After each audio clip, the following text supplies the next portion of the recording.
Ukraine ने Kursk इलाके में रूस के MiG-29 और एयर डिफेंस सिस्टम पर हमला कर दिया। कीव का दावा है कि इस हमले में मॉस्को को $45 मिलियन का नुकसान हुआ। उधर यूक्रेन के मॉस्को पर अटैक के बाद रूस ने सुमाई को ड्रोन हमलों से दहला दिया है।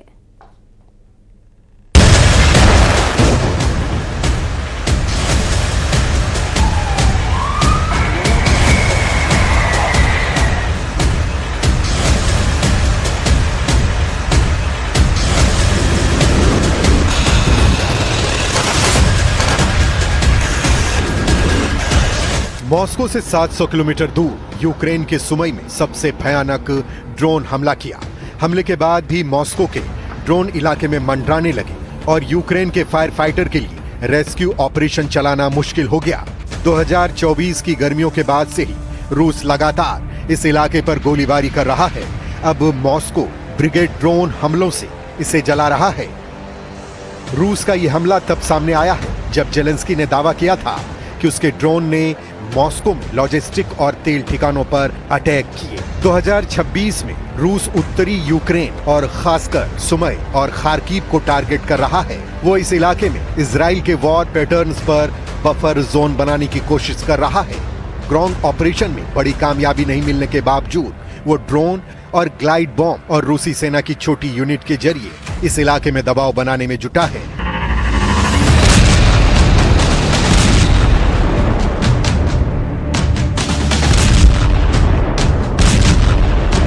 उधर यूक्रेन लॉन्ग रेंज ड्रोन के जरिए मॉस्को में लॉजिस्टिक वेयरहाउस और तेल ठिकानों को निशाना बना रहा है, जिसके जवाब में रूस बॉर्डर के करीब के शहरों को ज्यादा जला रहा है। मतलब ये युद्ध अब टीट फॉर टैट और लॉन्ग रेंज वॉरफेयर में बदल गया है। क्या पुतिन के जंग का ये नया पैटर्न यूक्रेन की एयर डिफेंस को थका देगा? क्या रूस यूक्रेन के बॉर्डर से सटे इलाकों को खाली करने का दबाव बनाएगा? और क्या ये स्ट्रेटेजी पुतिन को डॉनबॉस से आगे कोई बड़ी कामयाबी दिला पाएगी? इसी बीच कीव में सत्ता का समीकरण बदल चुका है। मिखाइलो फेडरोव, जिन्होंने ड्रोन वॉरफेयर और रोबोटिक सिस्टम को नई ऊंचाई दी थी, हटाए जा चुके हैं। उनकी जगह SBU यानी अल्फा स्पेशल ऑपरेशंस सेंटर के पूर्व कमांडर वेन खामरा को नया रक्षा मंत्री बनाया गया है। सवाल है, क्या यूक्रेन की सेना के नए कमांडर और रक्षा मंत्री ये वेन खामरा पुतिन की नई वॉरफेयर का जवाब दे पाएंगे? क्या वो जेलेंस्की के लॉन्च रेंज वॉर को उसके अंजाम तक पहुंचा पाएंगे, या ये बदलाव जेलेंस्की ने किसी दबाव में आकर किया है?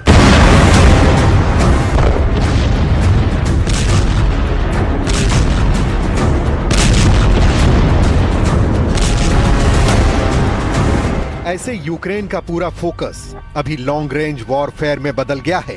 2 दिन पहले ही यूक्रेन ने मॉस्को पर एक साथ 400 ड्रोन दाग दिए। इस हमले में मॉस्को के सबसे बड़े वेयरहाउस और तेल ठिकानों को निशाना बनाया गया। रूस ने दावा किया कि उसने यूक्रेन के ड्रोन को मार गिराए, लेकिन इस हमले के बाद रूस के आसमान तेल के धुओं से काला हो गए। खामरा SBU स्पेशल फोर्सेज के पूर्व प्रमुख रहे हैं। उनका बैकग्राउंड लॉन्ग रेंज ऑपरेशन का है। उन्हें स्पेशल फोर्सेज के माहिर खिलाड़ी माना जाता है।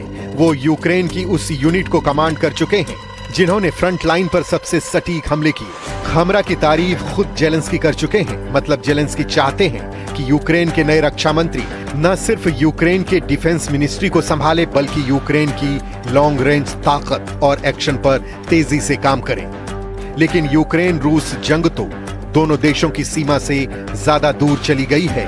इसकी आग अब नाटो के दरवाजे तक पहुंचती दिखाई दे रही है। काला सागर में एक और बड़ा हमला हुआ है और इस बार निशाने पर रूस और यूक्रेन के जहाज नहीं, बल्कि लाइबेरियाई झंडे वाला एक गैस जहाज था जो मिस्र से यूक्रेन की तरफ आ रहा था। रोमानिया के तट से करीब 37 किलोमीटर दूर इस जहाज पर हमला हुआ। रोमानिया ने इस हमले के लिए रूस को जिम्मेदार ठहराया। इस साल रूस और यूक्रेन के ड्रोन कई बार रोमानिया के एयर स्पेस और समुद्री इलाके में घुस चुके हैं। 2022 से अब तक कम से कम 28 बार रोमानिया की सीमा में घुसपैठ हुई है। 2026 में अकेले 15 बार घुसपैठ की रिपोर्ट सामने आई। 2025 में पोलैंड के एयर स्पेस में रूस के ड्रोन कम से कम 21 बार घुसे। सितंबर 2025 में 3 रूसी MiG-31 जेट एस्टोनिया के एयर स्पेस में 12 मिनट तक रहे। 2025 में अकेले नाटो देशों के रूस के 18 एयर स्पेस उल्लंघन के मामले दर्ज किए। सवाल है कि क्या रूस यूक्रेन जंग अब नाटो देशों की सुरक्षा के लिए सीधा खतरा बनते जा रहे हैं? और क्या इस जंग में नाटो देश मॉस्को के खिलाफ युद्ध का ऐलान कर सकते हैं?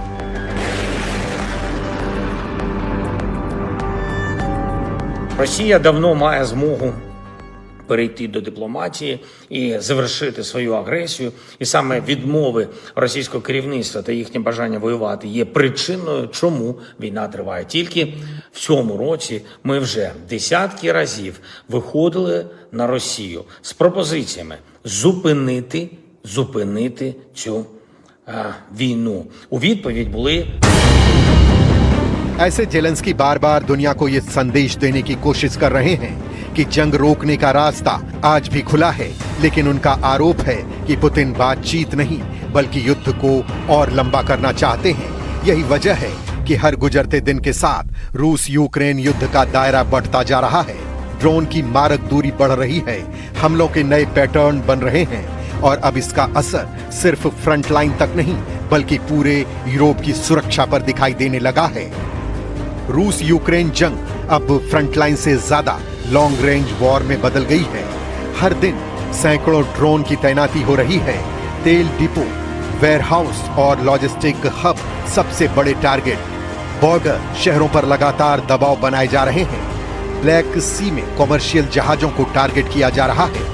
2022 में शुरू हुई जंग अब सिर्फ जमीन पर कब्जे की लड़ाई नहीं रह गई है। अब ये इंडस्ट्रियल वॉर, ड्रोन वॉर और सप्लाई चेन वॉर में बदल चुकी है। रूस चाहता है कि यूक्रेन की अर्थव्यवस्था, उसकी सप्लाई लाइन और उसकी एयर डिफेंस एक साथ थक जाए, जबकि यूक्रेन की कोशिश है कि मॉस्को के अंदर मौजूद तेल डिपो, हथियार फैक्ट्रियां, रेल नेटवर्क और सैन्य लॉजिस्टिक को लगातार निशाना बनाकर रूस पर आर्थिक और रणनीतिक दबाव बनाए जाए। और पश्चिम एशिया संकट पर एस जयशंकर ने चिंता जाहिर की है। आसियान बैठक में बोले विदेश मंत्री एस जयशंकर, सप्लाई चेन पर तनाव दिखाई दे रहा है। एस जयशंकर ने कहा कि समुद्री व्यापार चिंता का कारण बन सकता है। भारत और आसियान आशावादी हैं। आसियान बैठक में एस जयशंकर ने अपनी बात रखी। पश्चिम एशिया संकट पर चिंता जाहिर करते हुए आसियान बैठक में विदेश मंत्री एस जयशंकर ने कहा कि सप्लाई चेन पर तनाव दिखाई दे रहा है। समुद्री व्यापार चिंता का कारण बन सकता है। In this era of volatility and disruption, the most visible stress is on supply chains. Energy, food, and health security can no longer be taken for granted. Because we are all so dependent on maritime trade, that too could become a source of anxiety. Observing international law in that regard is therefore vital. Coincidentally, 2026 is the ASEAN-India Year of Maritime Cooperation. It is a timely reminder of what we can do for a more stable and secure future. Ukraine ने Kursk इलाके में रूस के MiG-29 और air defence system पर हमला कर दिया। कीव का दावा है कि इस हमले में मॉस्को को $45 मिलियन का नुकसान हुआ। उधर यूक्रेन के मॉस्को पर अटैक के बाद रूस ने सुमाय को ड्रोन हमलों से दहला दिया है।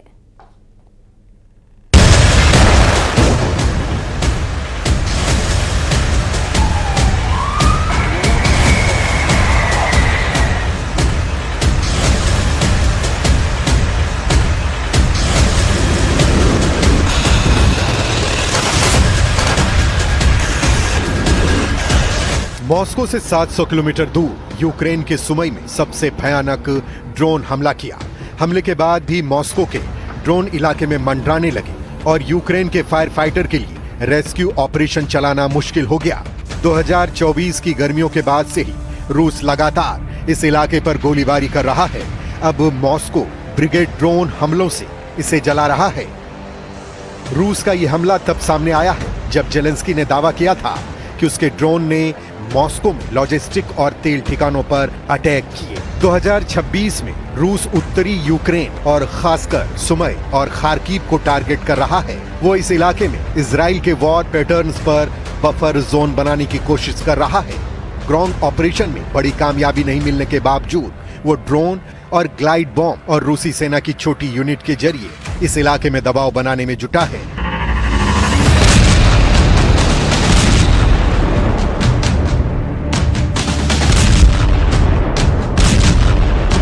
उधर यूक्रेन लॉन्ग रेंज ड्रोन के जरिए मॉस्को में लॉजिस्टिक वेयरहाउस और तेल ठिकानों को निशाना बना रहा है, जिसके जवाब में रूस बॉर्डर के करीब के शहरों को ज्यादा जला रहा है।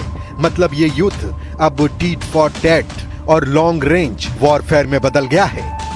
क्या पुतिन के जंग का ये नया पैटर्न यूक्रेन की एयर डिफेंस को थका देगा? क्या रूस यूक्रेन के बॉर्डर से सटे इलाकों को खाली करने का दबाव बनाएगा? और क्या ये स्ट्रेटेजी पुतिन को डॉनबॉस से आगे कोई बड़ी कामयाबी दिला पाएगी? इसी बीच कीव में सत्ता का समीकरण बदल चुका है। मिखाइलो फेडरोव, जिन्होंने ड्रोन वॉरफेयर और रोबोटिक सिस्टम को नई ऊंचाई दी थी, हटाए जा चुके हैं। उनकी जगह SBU यानी अल्फा स्पेशल ऑपरेशंस सेंटर के पूर्व कमांडर वेन खामरा को नया रक्षा मंत्री बनाया गया है।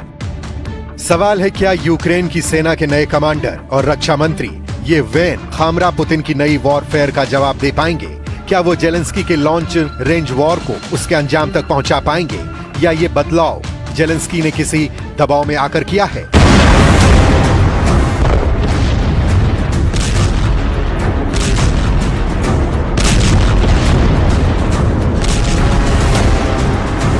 ऐसे यूक्रेन का पूरा फोकस अभी लॉन्ग रेंज वॉरफेयर में बदल गया है। 2 दिन पहले ही यूक्रेन ने मॉस्को पर एक साथ 400 ड्रोन दाग दिए। इस हमले में मॉस्को के सबसे बड़े वेयरहाउस और तेल ठिकानों को निशाना बनाया गया। रूस ने दावा किया कि उसने यूक्रेन के ड्रोन को मार गिराए, लेकिन इस हमले के बाद रूस के आसमान तेल के धुओं से काला हो गए। खामरा SBU स्पेशल फोर्सेज के पूर्व प्रमुख रहे हैं। उनका बैकग्राउंड लॉन्ग रेंज ऑपरेशन का है। उन्हें स्पेशल फोर्सेज के माहिर खिलाड़ी माना जाता है। वो यूक्रेन की उस यूनिट को कमांड कर चुके हैं जिन्होंने फ्रंट लाइन पर सबसे सटीक हमले किए। खामरा की तारीफ खुद जेलेंस्की कर चुके हैं। मतलब जेलेंस्की चाहते हैं कि यूक्रेन के नए रक्षा मंत्री न सिर्फ यूक्रेन के डिफेंस मिनिस्ट्री को संभाले, बल्कि यूक्रेन की लॉन्ग रेंज ताकत और एक्शन पर तेजी से काम करें। लेकिन यूक्रेन रूस जंग तो दोनों देशों की सीमा से ज्यादा दूर चली गई है। इसकी आग अब नाटो के दरवाजे तक पहुंचती दिखाई दे रही है। काला सागर में एक और बड़ा हमला हुआ है और इस बार निशाने पर रूस और यूक्रेन के जहाज नहीं, बल्कि लाइबेरियाई झंडे वाला एक गैस जहाज था जो मिस्र से यूक्रेन की तरफ आ रहा था। रोमानिया के तट से करीब 37 किलोमीटर दूर इस जहाज पर हमला हुआ। रोमानिया ने इस हमले के लिए रूस को जिम्मेदार ठहराया। इस साल रूस और यूक्रेन के ड्रोन कई बार रोमानिया के एयर स्पेस और समुद्री इलाके में घुस चुके हैं। 2022 से अब तक कम से कम 28 बार रोमानिया की सीमा में घुसपैठ हुई है। 2026 में अकेले 15 बार घुसपैठ की रिपोर्ट सामने आई। 2025 में पोलैंड के एयर स्पेस में रूस के ड्रोन कम से कम 21 बार घुसे। सितंबर 2025 में 3 रूसी MiG-31 जेट एस्टोनिया के एयर स्पेस में 12 मिनट तक रहे। 2025 में अकेले नाटो देशों के रूस के 18 एयर स्पेस उल्लंघन के मामले दर्ज किए। सवाल है कि क्या रूस यूक्रेन जंग अब नाटो देशों की सुरक्षा के लिए सीधा खतरा बनते जा रहे हैं? और क्या इस जंग पे नाटो देश मॉस्को के खिलाफ युद्ध का ऐलान कर सकते हैं?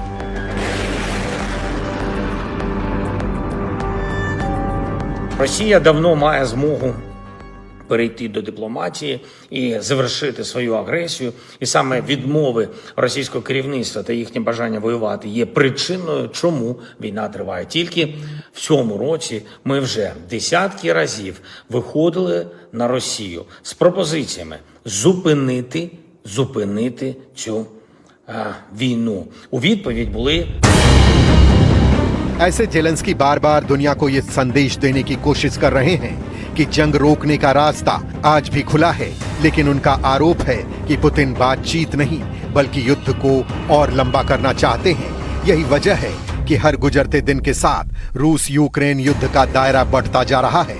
ड्रोन की मारक दूरी बढ़ रही है, हमलों के नए पैटर्न बन रहे हैं और अब इसका असर सिर्फ फ्रंट लाइन तक नहीं बल्कि पूरे यूरोप की सुरक्षा पर दिखाई देने लगा है। रूस यूक्रेन जंग अब फ्रंटलाइन से ज्यादा लॉन्ग रेंज वॉर में बदल गई है। हर दिन सैकड़ों ड्रोन की तैनाती हो रही है। तेल डिपो, वेयरहाउस और लॉजिस्टिक हब सबसे बड़े टारगेट। बॉर्डर शहरों पर लगातार दबाव बनाए जा रहे हैं। ब्लैक सी में कॉमर्शियल जहाजों को टारगेट किया जा रहा है। 2022 में शुरू हुई जंग अब सिर्फ जमीन पर कब्जे की लड़ाई नहीं रह गई है। अब ये इंडस्ट्रियल वॉर, ड्रोन वॉर और सप्लाई चेन वॉर में बदल चुकी है। रूस चाहता है कि यूक्रेन की अर्थव्यवस्था, उसकी सप्लाई लाइन और उसकी एयर डिफेंस एक साथ थक जाए, जबकि यूक्रेन की कोशिश है कि मॉस्को के अंदर मौजूद तेल डिपो, हथियार फैक्ट्रियां, रेल नेटवर्क और सैन्य लॉजिस्टिक को लगातार निशाना बनाकर रूस पर आर्थिक और रणनीतिक दबाव बनाए जाए।